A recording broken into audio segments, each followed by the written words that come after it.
Hello, everybody, and welcome back to another episode of The Hollywood Connection. My name is Shamindri, and I am here once again with Vasant and Noan. What is up, Hey, guys? Hey guys, how are hey, you? how are you? All good. Okay, so today we decided to talk about some of the greatest scenes in movies. So these are going to be some of the scenes that had some amazing acting, some brilliant script writing, and that were overall just some of the greatest scenes in movies that we thought really stood out. So, Yeah. guys, what are we looking for today? But today we are kind of looking at our own personal preferences. You have some that you like. I got mine. Nuan has a few. So I'll start with mine. I have three that I'm going to be looking at. One is, I don't know if you guys remember the Brad Pitt and Morgan Freeman movie with Kevin Costner as well, Kevin Spacey rather, which was Seven. That's Seven with a seven in the middle. It was a crazy, awesome psycho thriller, and that's something really cool about this. I'm going to share with you. Then there was Pulp Fiction. Pulp Fiction's a movie with lots of scenes, lots of iconic scenes, but there's one particular scene that we're going to talk about.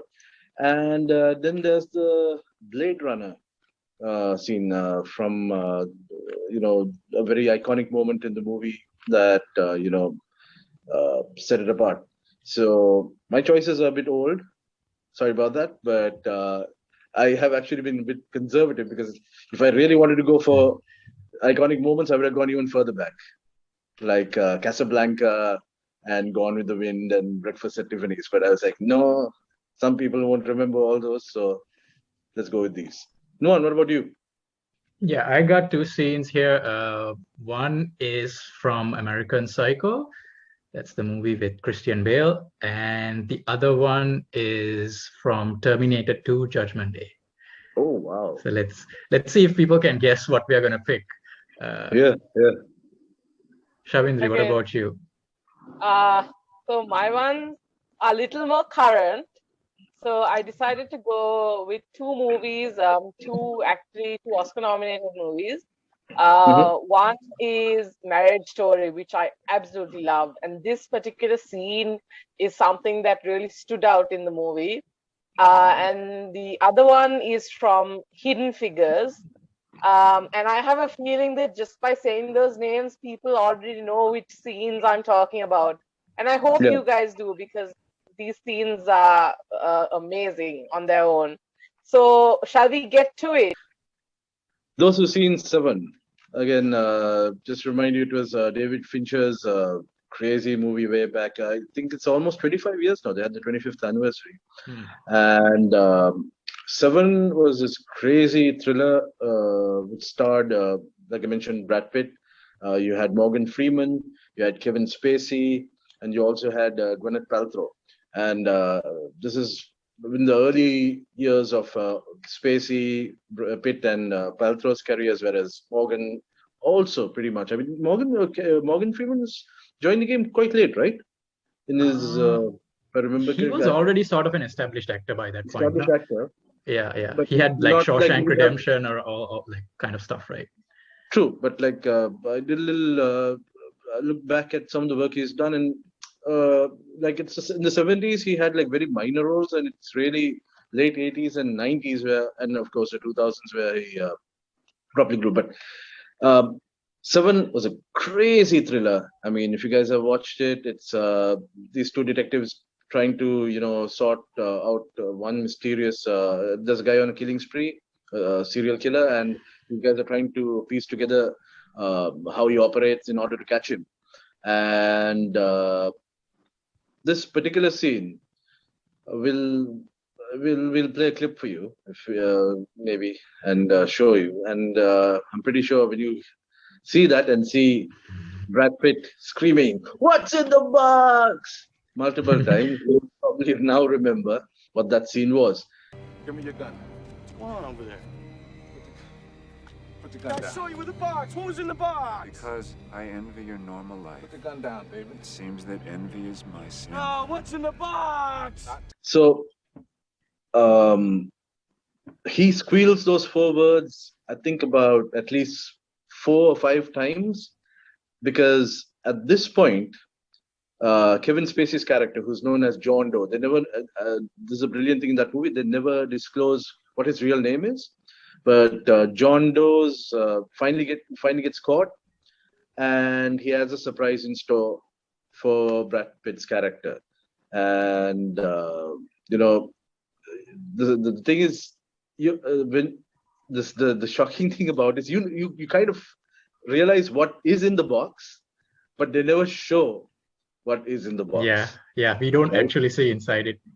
I mean, that's really sly on Fincher's part, right? But you know exactly what's happening, because Brad Pitt loses his calm and then just takes out John Doe. So it's left to you to go with, okay, this is why he did it, because this is definitely what was in the box, or did he just shoot a man for no reason? And that's what you're left with. And that was such a shocking moment, right? Right? That because when you piece things together with regards to the serial killer, you make that assumption. But David Fincher makes that move with your mind. I don't want to use French, but he really messes with your mind to leave it to you to decide, was it really his wife's head, or was it something? Again, spoilers, spoiler warning, you guys, if you haven't watched it, sorry. But yeah, that is one of the most iconic scenes for me. And I mean, I read about both what Fincher had to say about it, what Spacey had to say about it, before, of course, he went on the dark side. Pitt and, of course, Morgan Freeman. Morgan Freeman isn't really particularly keen about that scene. According to him, he they had a prosthetic head that they had, so to get the actors to really React to it. react to it, right? Even though you don't see it. And Freeman didn't enjoy that moment, apparently. So, yeah, that was brilliant. Have you guys seen Seven? Yeah. So what I want to add there was that there's an interesting story behind the head in the box scene, and it's that when they first the studio didn't like that ending. They thought it Yeah. was too violent. So what happened Yeah. was they kind of revised the ending to remove the head in the box part. But Yeah. when they sent the script to David Fincher, they accidentally sent the original script. And then David Fincher said, okay, I'll do it.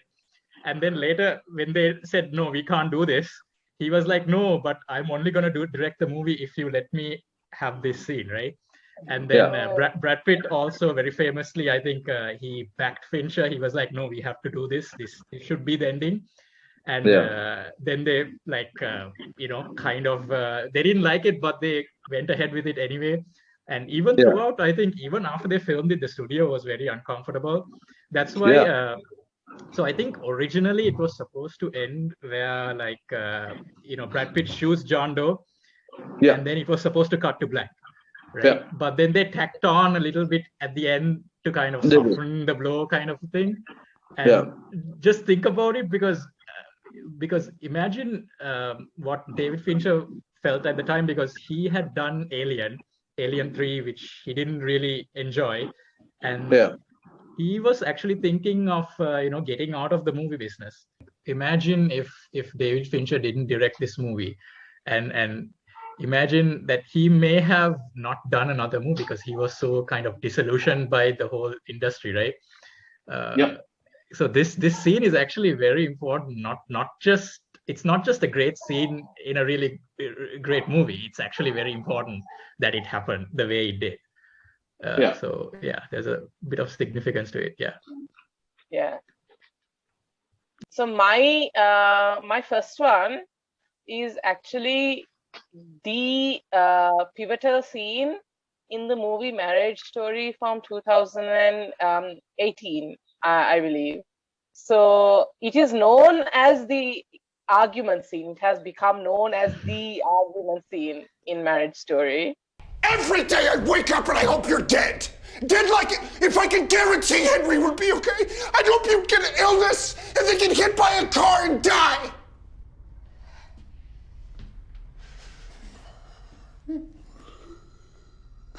it is the boiling point of the movie, when both characters come to sort of a breakdown. It's one of the most memorable scenes, and it was the moment when these two actors, Scarlett Johansson and Adam Driver, delivered two of their finest performances. And I would have to say one of the absolute best performances of that year. So this was basically, it's such a simple thing, it's an argument between a husband and a wife, and it starts out very calmly, but the way they portray it, you feel for it, and you sort of delve into it, you dive into the situation, and it's like, I can't turn away, I'm so invested in this. It's the most, it's like you're living this situation. So the way Noah Baumbach has written it, and the way Scarlett and Adam act it and bring this situation to life is incredible. It's brilliant to see. It is the emotional fight scene that happens somewhere at the middle of the film.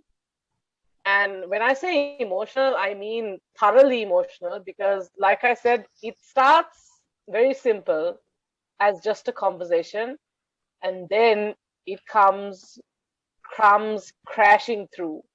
Basically, terrible things are being said to each other, hateful things, and then it all just comes down.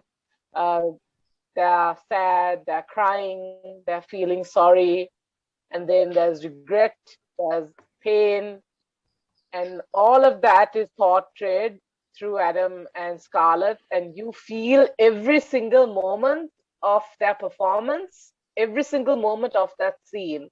It's like about a 9 to 10 minute scene, and you can't turn away. I mean, if I were to go and tell you, uh, there's a movie about a divorce on Netflix, we should watch it, you would think, no, I don't want to see that. But then I would show you this scene to convince you, and then you'd be like, okay, let's watch this. So yeah, that is my first pick, Marriage Story. Yeah, that's a really great scene. It's really interesting because there's a lot of stuff that they don't tell each other all throughout the movie, and there's a lot of things that's being left unsaid. And it's at that moment in that scene where they finally unleash everything they've hidden from each other, all the feelings that they couldn't convey or didn't want to convey, and it just comes out, and like, wow, very powerful. And it even kind of starts in a bit of a funny way. It kind of like there's a couple of things that they tell each other, like, you're like your mother, or like, you're exactly like your mother. And then there's a couple of things like that. It's a bit funny at start, but then it starts really going into the really hurtful stuff, and everything that they never told each other. So it's very, very powerful, emotionally draining in a way as well. Yeah. Like you said, it starts funny, like it starts so simple, like you wouldn't think a few moments later this is going to be such a hardcore argument, but then just poof, that happens. Vasant, what did you think? I'm going to make this a little bit. It's now the air suddenly becomes so serious. I was just waiting for Kylo Ren to take out his lightsaber and for Black Widow to take out his charge and get onto it. I mean, he's almost there. He says that he wants to kill her. He imagines killing her. He says, I wish you'd never been born, or I wish you were dead, or something. I wish you were dead. He says something like that. Yeah. But because what do you call it? It was very, very dark, and for me personally, without going into details, I just want to say I had to crawl into a space because when I saw that scene, it brought back some memories. I've experienced. Let's just say I've experienced part of what was in that scene, and it was very difficult to watch, but I couldn't stop. And the performances were so brilliant. At the end of it, the emotion, like I said, it's emotionally draining, but it was also trying to understand, how certain families are. It's not uncommon. It's actually very common to be sadly, but fights, arguments, misunderstandings, they're right around, right? And some are able to handle it very fast, some are not. And we in that particular scene we see something that goes to the other extreme. It's very toxic. The whole relationship is toxic, and you just have to see it. It's just you. I don't know. Maybe I'm wrong in saying this, but it felt like me being a child and watching the two parents argue, and it was brilliant. I mean, from that perspective, for them to put it together and just passionate performance like that, brilliant. I won't say I wasn't scarred, but I will also say I won't say that it was something I would have avoided. It was something I anticipated because yes, I had also seen this clip separately before the movie. Unfortunately, And there were a lot parts of of it, there were a lot of memes as well. memes as well. So Yeah. I was anticipating it, but when it came, boy, did it hit hard. Boy, Yes, did it that's hit hard, and the that is thing. why. Yeah, That is why. when I watched the script to screen video of how it took place, that was amazing. Like just seeing how every single word, how Scarlett and Adam brought it to life with so much passion and so brilliantly, that blew me away. And Noah Yeah, Baumbach's writing, mm, incredible, it was incredible. incredible. My pick, as I mentioned before, one is American Psycho. So this is the scene where Christian Bale's character, Patrick Bateman, pulls out his new business card to show his co-workers. And he seems very proud and he's hoping to impress his friends. And they are impressed at first, but then one by one, each of them bring out their own business card. And it's this really brilliant and hilarious sequence where they try to one-up each other. Is that a gram? New card. What do you think? Whoa, very nice. Look at that. Picked them up from the printers yesterday. Good coloring. That's bone. And the lettering is something called Cillian Braille. It's very cool, Bateman, but that's nothing. Look at this. That is really nice. Eggshell with Romalian type. And they obsess over like the tiniest details, like the lettering and the material, the color of the card and stuff like that. So I think it perfectly captures that testosterone fueled, culture of materialism and showing off in the 1980s. And, even today, if you go to a Sri Lankan wedding, you see that kind of showing off, right? And the screenplay, which is based on the novel by Bret Easton Ellis, it's adapted wonderfully by the director Mary Harron and Guinevere Turner. Those are the screenwriters. I think it's a work of genius because it slips in and out of Patrick Bateman's inner monologue and then the character dialogue. So it's brilliant, and Christian Bale's performance, like he's so great here, like so unhinged and it looks so uncomfortable. He's sweating and he realizes everyone else has better cards than he does. And there's a great sense of build-up as well, because then you have the character Paul Allen that everyone is jealous of. So they slowly build up to the reveal of his business card, which is obviously the best one.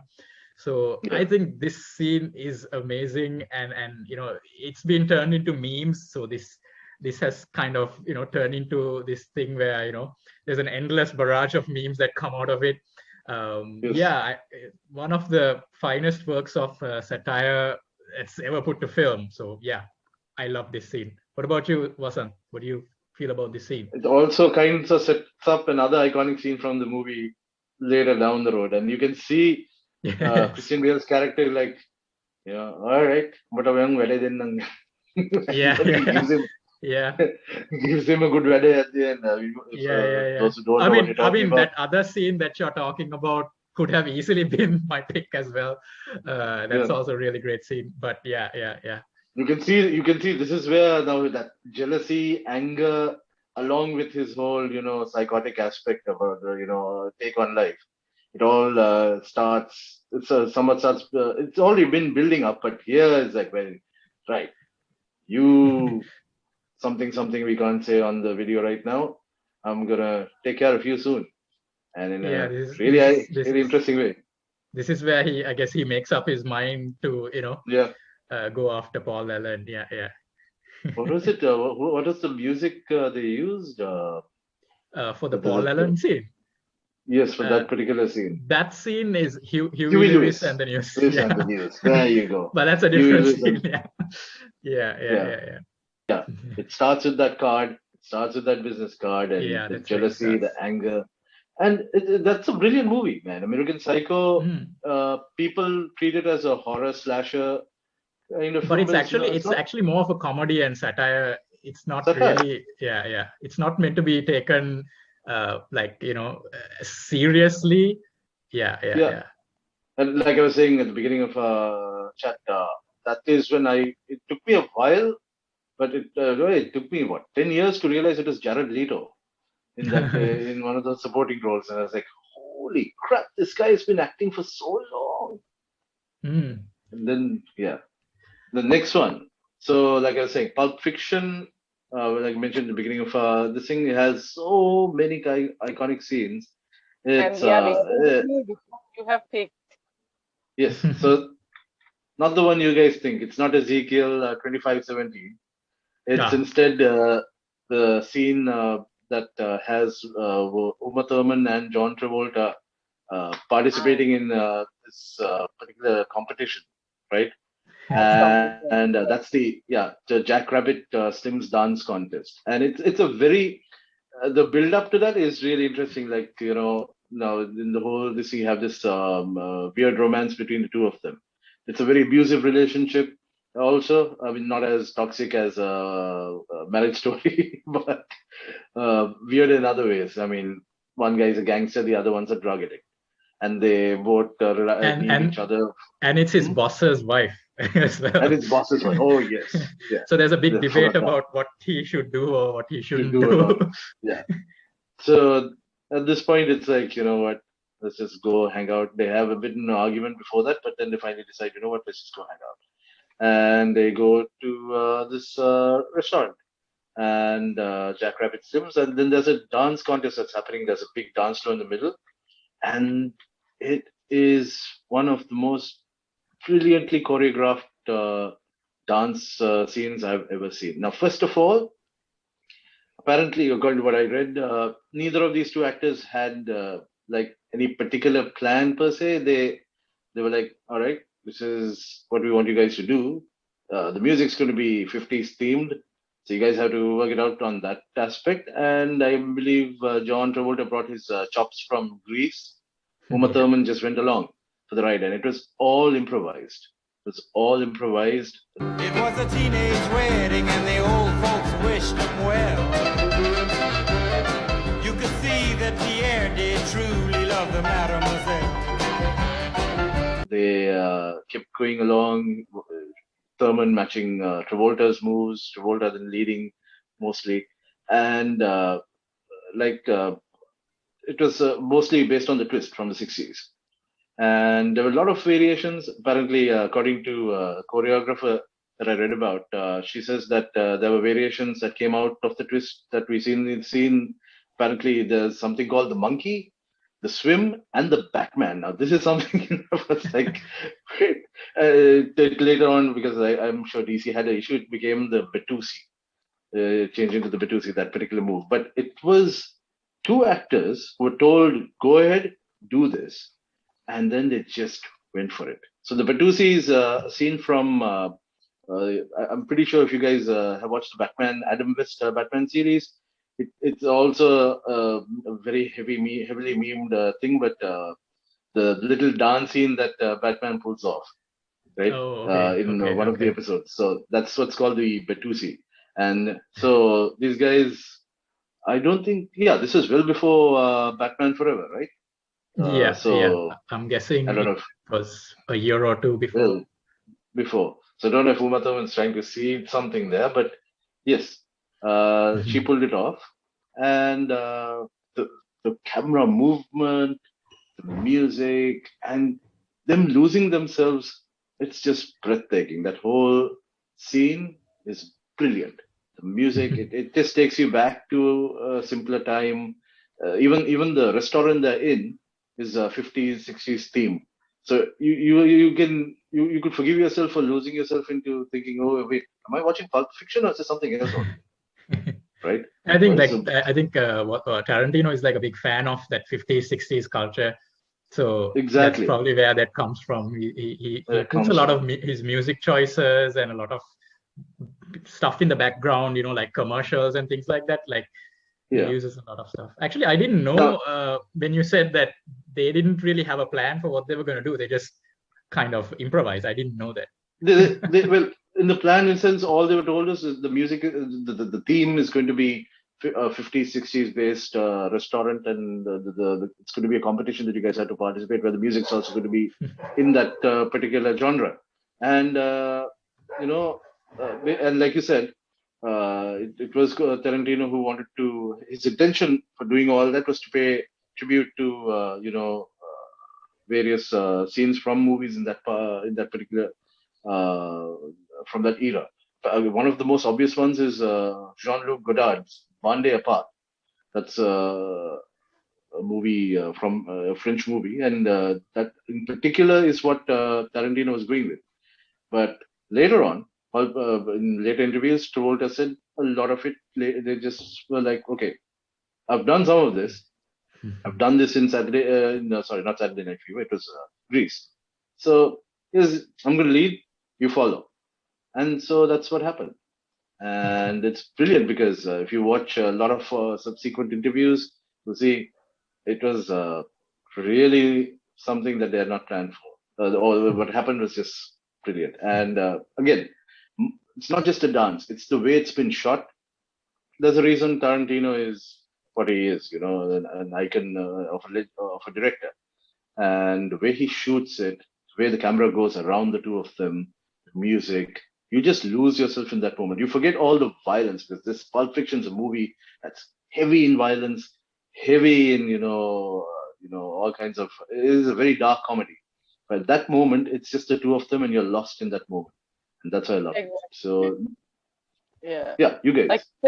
Like you said, it's full of violence and action and stuff. So it's nice to have like this sweet, nice musical moment in the middle of all of that, just to forget it all for just a few minutes and just Yeah. lose yourself in that.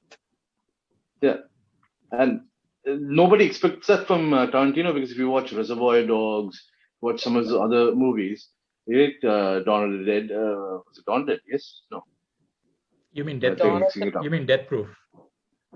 No, those came later, but no, which one is the vampire? Dusk to Dawn.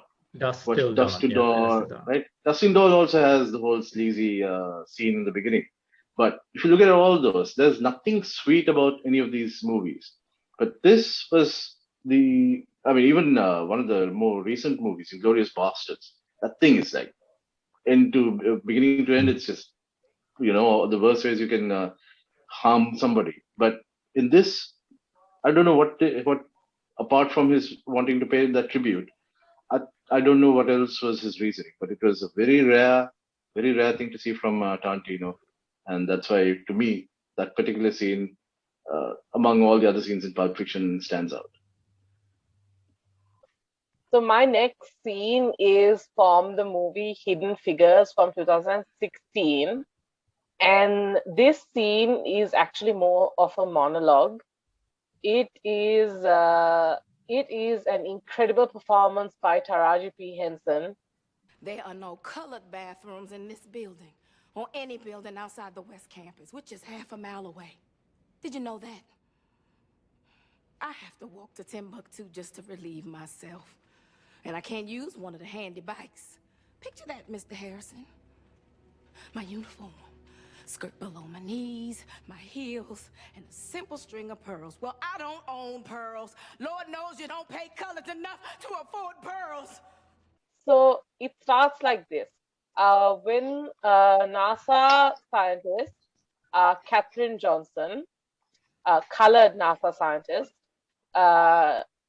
she's recruited for a special project. She thinks that, things are going to be different and, she's going to start making a change. But sadly, as things were in the early 1960s, that was not the case. She had to face a lot of scrutiny and a lot of different challenges along the way. So she took it, sadly, and there was this one thing in particular that she took every day. Basically, there were no colored bathrooms in the building that she worked in, and she had to walk a very, very long way to get to a colored bathroom, which was a very far distance outside of her building and very far away. So one day, her superior asks her why she was drenched in rain and why she was never where she was when he wanted her to be. And that was when she snapped. She just snapped and she started to tell him everything. She told him basically, did you know that I have to walk to Timbuktu just to relieve myself? I can't use bikes. I can't do this. I can't do that because there isn't a single colored bathroom in this building.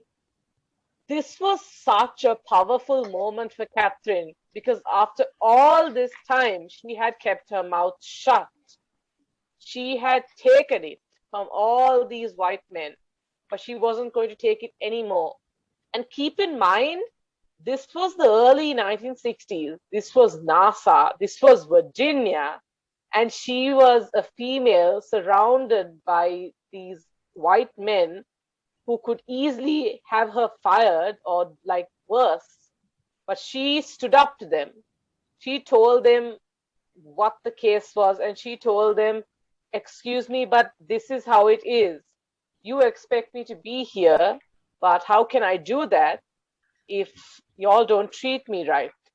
That was sort of a taste of how she said it, but basically in the monologue that Taraji P. Henson gives, it's incredible because she takes you all the way back to how it was for her and she gives you a taste of what it was like.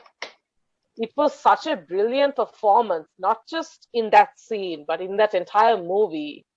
And it was incredible. The way she makes you feel for Catherine and the way she stands up to the men in the room and the way things change immediately afterwards. So I think that was one of the greatest performances of that year, of course, and in general, because that monologue has to be one of the greatest monologues of all time, for sure. So guys, do you all have anything to add? Yeah, like it's a really powerful scene. I remember that moment, like when you watch it, and like she gives such a powerful performance, and like her voice gets shrill, and she's like, "I worked like a dog, and to get this thing done," and like it's such a impactful moment, and and you see the shock on everyone's faces, and when she has that outburst. And then also, of course, it's talking about like an important issue, right? Segregation and all that. Exactly. So it's an important thing to talk about. I would say my one minor gripe about the whole thing is that the actual person, Katherine Johnson, right? So she said that scene never actually happened. So that's, yes. She has said that she didn't experience segregation the way it's sort of portrayed. So, because she had apparently been using the white bathroom without even knowing it, and nothing really happened apparently. So she has been using it. So she said that it was very interesting, and I found out that she said that the people at NASA were more focused on the research, and they didn't really antagonize her the way we see in the movie. So it didn't happen quite like what we see. But I think it's a brilliant scene in the movie it's acted really well and written well and all that, but like just tiny gripe that it didn't actually happen, that's kind of made up.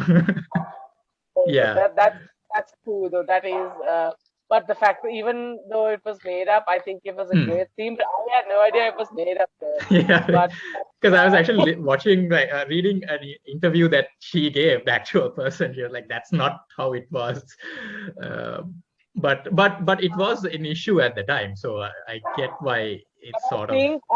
I think I get why the writers and why the producers would add that scene, because they wanted to sort of highlight that more. Yeah. Vasant, anything to add? No, I mean, partly disappointed to hear that it didn't really happen. No, it have not happened. Because even I was like a bit, because it's like a very memorable moment in the scene, and I was like, oh, wait, that was Hollywood making up. Yeah, because see, without going, without diversity, going too far off.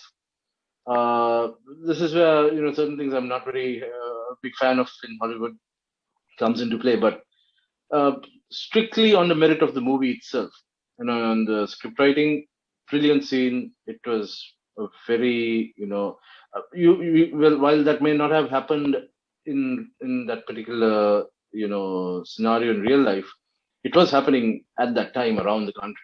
Yes, right? yes. And you can at least warrant that, with that kind of treatment, fine.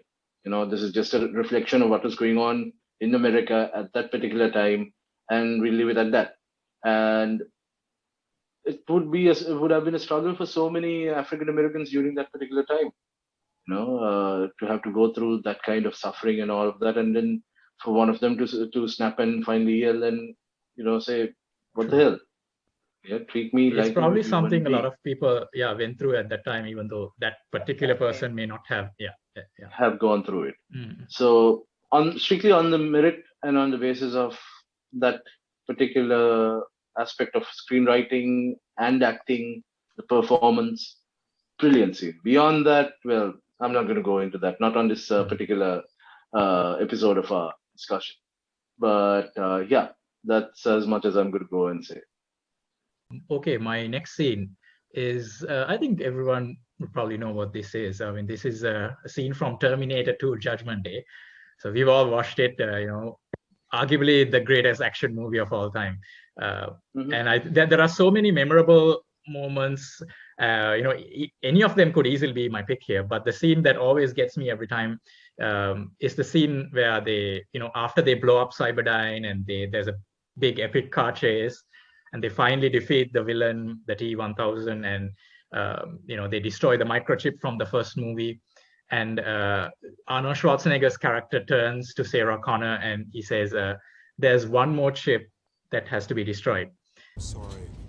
No, it'll be okay. Stay with us. It'll be okay. I have to go away. No, don't do it. Please, don't go. I must go away, John. No! No, wait, you don't have to do this. Sorry.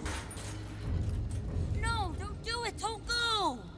It has to end here. And then he gives her the remote to lower him into the molten steel because he can't self-terminate. And then young John Connor finally realizes what he's about to do. And he tries to convince him not to do. He's like, "I order you not to go. I order you not to go." And then he starts crying. And then the T-800 looks at John, he wipes away the tears of the little boy and he says like, "I know now why you cry." And that scene, the emotional weight of this moment, right? It hits me every time. This is like one of those scenes where, that can make a grown man cry, right? I always tear up when I watch this. And it's a scene that has a great setup as well, because in an earlier scene, the T-800 asks John what the purpose of crying is, because it doesn't understand the reason why humans do it. What's the purpose? But right at the very end, it finally gets it. And it shows that, even a machine, free from Skynet's influence, can understand some aspect of, what it means to be human. And even Sarah Connor in that scene, like she shakes his hand and, she's somebody who hates machines. but she shows her gratitude and her respect. And it's also kind of sad that John Connor, never really had a father figure, but finally found that in like this very unlikely person. And it's really sad that now he has to give him up. He has to say goodbye to his friend. And then Arnold he's lowered into the molten steel, and you have the iconic Terminator score by Brad Fiedel, and it's playing in a different way. It's playing in a very moody, very slow and somber kind of tone, very heart-wrenching kind of tone, and it ends with that final shot where he gives the thumbs up. Again, another callback to an earlier scene. So yeah, this is one of my favorite scenes, and it gets me every time. And it's also, I guess, one of those scenes where Arnold Schwarzenegger, not the greatest actor, but it's a perfect example of where if you cast the right person in the right role, you can get like movie magic. And I think that's what that scene is. What do you guys think? Oh man, That movie reminds me so 1992. I got goosebumps just like talking about it right now. So 1992, I might have been what? About It's 91 actually, like 91, yes. So I would have been about, well, I saw it in 92. Because very shortly, a funny story, my dad never let me watch Terminator 1 for obvious reasons. Yeah, even I couldn't watch it like when I was there. I know. So I had to get my introduction into the whole Terminator universe with Terminator 2. That too, I don't think my dad knew of it. It was at a friend's house, and oh my goodness, the whole movie was like it was intense. It was crazy. It was awesome. Like you said, probably I wouldn't say the best. I'd say one of the best action movies of all time. Definitely, like around the top, right? All right, definitely on the top, right on top. And when that scene happens, it's like, why are you doing this to me? I mean, even as a 9-year-old, I can go back and say, why is this happening now? Why is he going away? No. I mean, you could relate with John Connor because I was around that age. Yeah, right? yeah. And I'm like, why is he going? Right? Because if I had watched the first movie and had a bit more insight into it, then okay, yeah, he had to make that sacrifice. But here you're like, why is he doing this? He could have just stayed. Unfortunately, we also saw in subsequent releases that they just messed that whole thing up. They had such a brilliant thing they could have just worked with, and they just made it. They tried to replicate it, I think, with the last one. What was it called? I don't even remember the name. Terminator. Dark Fate. Dark Fate. Oh, they tried to take that human aspect of the T-800 and apply it, but it was just a joke. That movie, Terminator 2, gave the best, I think the closest at that time at least, form of showing how something that's not real, synthetic, can still, connect with or have, that the humanity between the creator and the created is very powerful.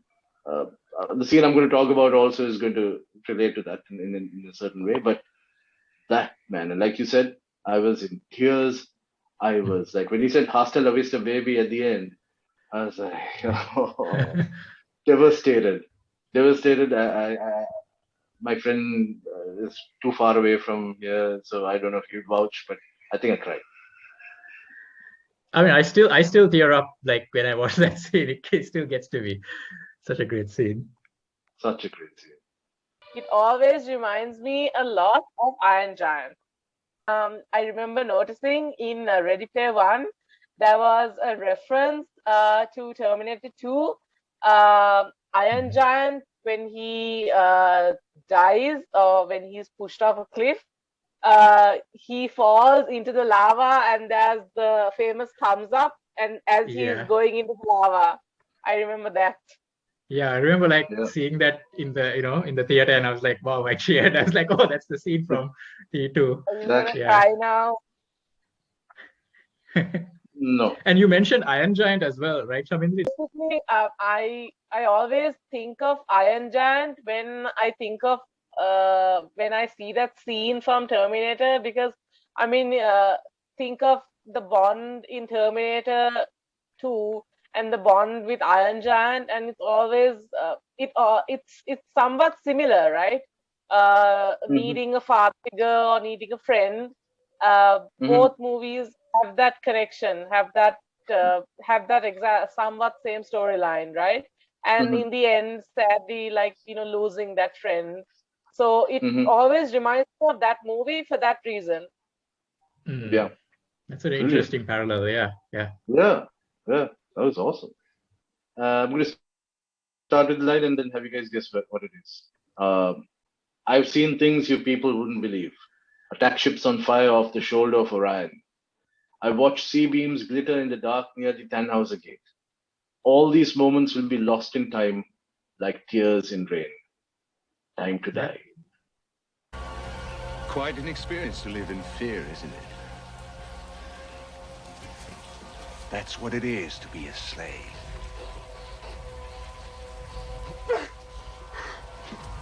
That's just poetic, man. That's like that is poetic. It's brilliant.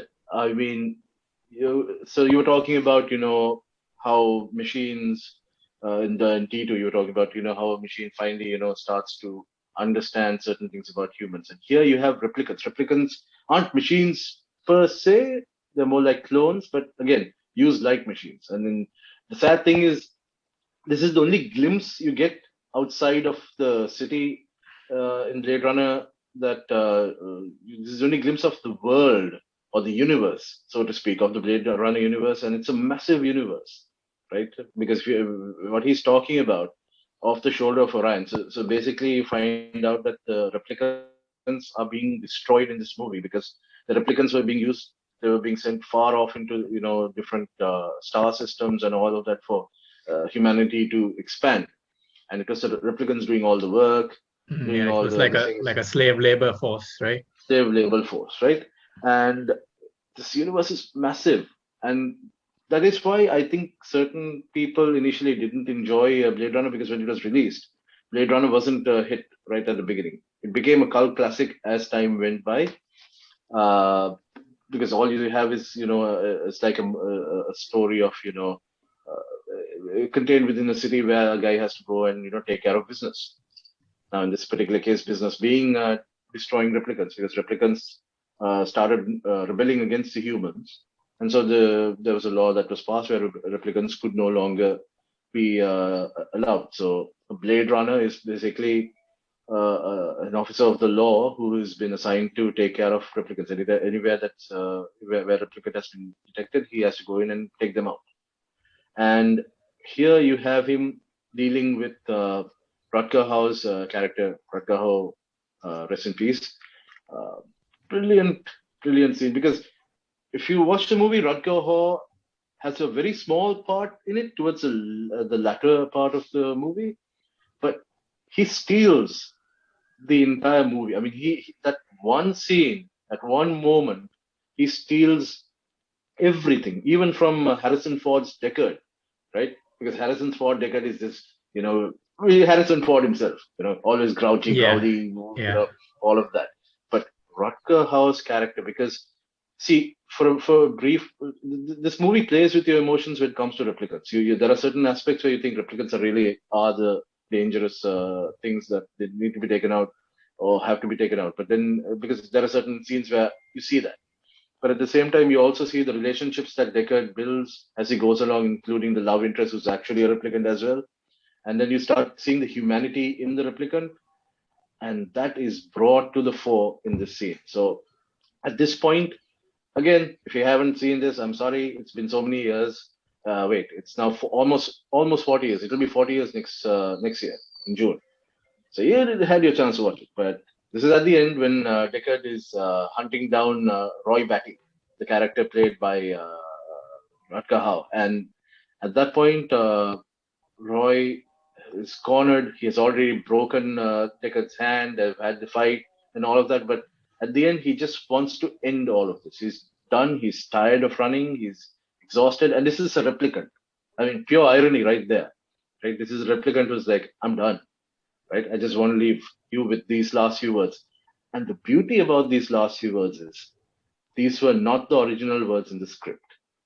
So according to what I found out, Rutger Hauer received these last few lines, he cut them all and only left 2 words. That is Orion and C-beams. Everything else he rewrote, right? Wow. with ended with Like Tears in Rain, because this was being shot in the rain, right? And Time to Die. That was never part of the original script, right? He was just going to say something very snarky or something to put Deckard off, and then that was the original idea. And he credits this to Ridley Scott. He says Ridley Scott gave everyone, the entire, the main cast, the freedom to make those changes. And that's brilliant, for a movie like that, which you need to have so much of structure, and you have to make sure, because there is a particular set story that they're following. Ridley Scott had given them that freedom to, work certain things out. And then from that, I looked further and I found out that even some of the lines that Harrison Ford delivers are improvised or changed. But this particular line is beautiful, because this is the end. They're standing in the rain. He's already done. You have a replicant who's been trying to run, and he could easily run away, take out the one, Blade Runner who's been hunting. But he's done. He's done running. And this is the line that, really, really hurts, because before Rutger Hauer passed away, he mentioned that what he wanted to put out there was to say all the things that he has seen. That's what he was saying. Let me read that line again. I have seen things you people wouldn't believe. He's trying to say that as replicants, you guys sent us out there to do certain things, but there may have been a war, there may have been various things, and maybe because of that, humanity itself, sorry about that, humanity itself really never went out into and saw what these guys had seen. And because they've been taking them out one by one, all those memories, all those things that could have been humanities themselves, because replicants are humans, are lost. And by killing me or taking me out, the things that I have seen that you would never believe, or anybody would never believe, are gone. It's done. They'll be lost in time. And for him to put those words, for you to realize and that's you, right? The viewer, you too also will not be able to see it in any meaningful way, because we had the sequel, Villeneuve's 2049, but that too was all contained in Los Angeles, right? It never all and went to Las Vegas. It never went into space. You're waiting for the space aspect. Where's the space aspect, man? Where's the shoulder of Orion? Where's the the Tannhauser gate? But that's very clever, but for them to keep it away from us, Exactly. Now there's the Blade Runner anime that's coming out, which I'm not particularly a big fan of. I saw the trailer. I'm not really looking forward to it that much, but if they don't show space in that, at least I'll be like, screw you, Howard. Rest in peace, but what the hell, man? And then he releases a dove, I think, or dove flies, and then he commits. Then he jumps off. He jumps off the building to end his own life, because that's when Deckard finally realizes he's been indifferent, even with the love interest. He's been indifferent, very inhuman. That's what Blade Runner is supposed to be, right? They're not supposed to have any emotions, but at this point, he just, instead of shooting or taking him out, gives him the freedom to take himself out, because he knows if he doesn't do it, somebody else will. And that's the end game, the finish. There's of course another scene that follows that, which has another meaning in itself. But to me, wow, man. Yeah, that's such an impactful scene to end the movie too, right? Like you're kind of left with that lasting impression of that moment. So beautiful, and then the way it's shot, and the rain pouring down and all that stuff. Yeah, and he says that, no tears in the rain. You will not see those tears. You will never understand the impact of what you're doing now. It's gone. It's going to be gone, because you people have no sympathy for anything other than yourselves. You humans have no space or capacity to understand anything that goes out of your range, and that's why you're going to lose everything. And that's what he was lamenting and telling Deckard. And I think Deckard realized that and said, well, I'm sorry, Bob, but you want to go out on your own terms? By all means. And when he takes himself out and he jumps off, man, your heart loses a couple of beats right there. It's very powerful. Okay, so that's it, I guess. I think we have a lot more great movie scenes coming up for you guys. I mean, I certainly have a lot more to talk about, to mention. I mean, I don't think we'll ever run out of great movie scenes, to be honest. I had Yeah. 6 planned, but I was told that I have time constraints and that if I don't cut it down, tape will be applied across my lips. Somebody will I never said anything about tape, but we do have more great scenes coming up, guys. These were just a few. These were just a taste, even though this was a lot of time. Thank you guys for watching the Hollywood Connection. Thanks, Nuan and Vasant, for joining me. Always. Always. Okay, so I hope you guys are staying safe out there. Bye. Stay safe. See you guys next time. See you guys. Okay.